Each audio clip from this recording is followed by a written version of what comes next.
Hello there, people of the internet. This right here is something I was under the impression I've already made a video about, but apparently I have not. So a little while ago, actually I guess it was more than a little while at this point, I got myself an 1891 Carcano long rifle. It's one of RTI B grade situations. So this is what we're looking at now. Whenever I'd gotten this thing, it was in pretty gosh darn rough shape, about what you expect for an RTI special. So I decided to go ahead and go about refurbishing this thing. Now, a couple of things with this particular rifle. The bolts, this bolt is not the bolt that I decided to pick for this rifle. This bolt is the bolt that originally came with it.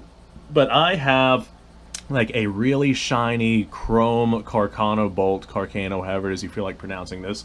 But I have a really shiny chrome Carcano bolt that I actually have in another Carcano, because that particular bolt, whatever was done to it by whoever owned it before I did, the way that the sear engages with the firing pin, it just gives it a really good crisp trigger. And I was doing some accuracy testing with another Carcano, so I went ahead and I just put this bolt back on. So the bolt is not indicative of the refurbishment here. I just don't have that particular Carcano here at this filming area.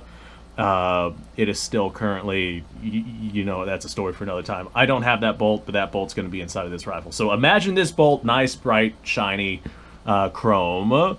So this is what we're looking at. I wish that I had better lighting here. But essentially what I did with this Carcano, whenever I'd got it, it was in rough shape, covered in rust and dirt and whatnot. What I did was I scrubbed the stock. There's not a whole lot of finish left on this stock. As a matter of fact, I'm willing to bet, like I'm willing to say there's probably none. There's like a little bit right there, I guess, but not really. And the wood is definitely dry. I've got to oil it up and whatnot. But the big thing about the Carcano that I was working on here was the metal. I went through the painstaking process of going over every single little individual piece on this rifle to get all of the metal like rust free. And then what I did was I did a liquid bluing process on the metal to re-blue the metal. This way we have a nice dark metal, because like the original finish was essentially completely gone and the metal was in the white, especially after I had worked on getting all of that rust off. So we got the metal completely re-blued because there was no finish on it left whatsoever. And we got the stock. The stock is, like I said, it's dry. I get the feeling once I oil it, it'll be a lot better. But the stock is in like impressively good shape, considering that this is one of their B grade, or maybe it was even C grade if memory serves me correctly. It might have been C grade. One of their $149 Carcano long rifles that I ended up getting whenever they were having one of their many specials that RTI loves to have. I was expecting this stock to be in much worse shape. We do have this right here, which looks like a crack. After I got in there, I noticed that right there's not a crack. It is just an indentation inside of the wood. Besides that, I don't see any real significant deformations on the rifle at all. Back here at the buttstock, we do have some trench art. That's what that's called. We have some trench art that really began to shine out whenever I was cleaning the stock up. So I made sure to not scrub the stock too hard because I wanted to keep this. Because what is cool about this right here, this is indicative of what the Ethiopians would do to their rifles. As a matter of fact, I have a couple of Steyr straight pull rifles that have designs that are extremely similar to this right here. But this is indicative of what the Ethiopians would do to their rifles. I was told that it represents rank of some kind, which it clearly does not, because one side is different than the other. That's very clearly just decoration. I remember I had one guy yell at me and tell me you're over complicating it. That clearly is just a colonel mark on the rifle. And like, I don't think the Ethiopian army at the time had colonels in their military. But you know what? I wasn't there, so who the hell really knows? But what was I saying about this? This is cool because this is Ethiopian markings on this rifle, and this is an Italian rifle. So at some point during whatever conflicts, the Ethiopians got their hands on this particular Italian Carcano. And that's a really cool piece of history that came to be. What date is that? This says 0D. Oh, okay, 1900. Okay, there's our date mark. It's in a different spot than what I'm used to on most of my Carcanos. This particular one is TUBATA. Okay, TUBATA. That's what it says on the receiver right there. Our upper handguard looks like it has a little bit more wear than our lower stock.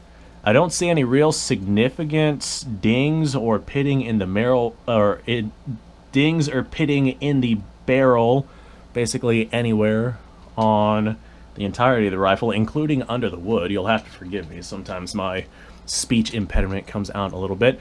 The end of the rifle right here, it is shot out, but not very badly. I have a lathe machine. I'm actually going to go ahead and counterbore this rifle, and after doing that, I'm more than confident that we're going to get ourselves some pretty significantly good accuracy from this particular rifle. The bolt that came with it, it is bent, and it's not shiny, and it's definitely seen better days, but like I said, this is not the bolt that I'm keeping with this particular rifle. It will get the shiny bolt because this is probably one that I'm going to be hanging up on my wall. Alright, I don't think I have anything else to add to this particular gun. I'm just going to go ahead and do the outro. You guys have basically seen all over it now. Thanks for watching, folks. Appreciate your time. Like, subscribe, share. Description below has a link to all sorts of stuff. Go check it out. You guys go off. Have yourself a fantastic day. I'll see you on the next episode.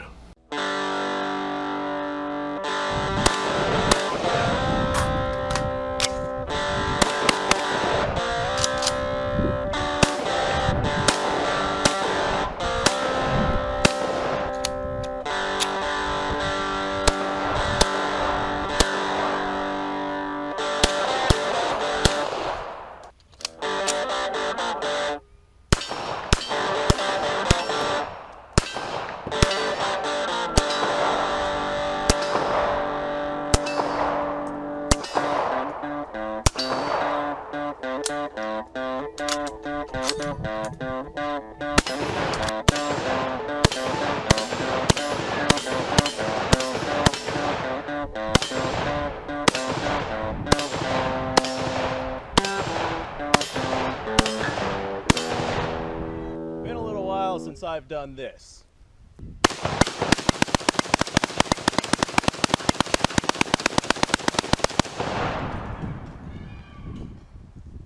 Bonnie and Clyde be damned.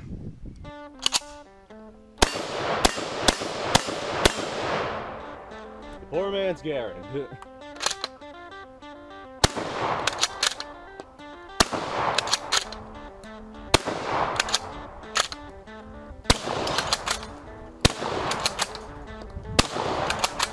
It's a shame that bolt-action shotguns aren't more mainstream.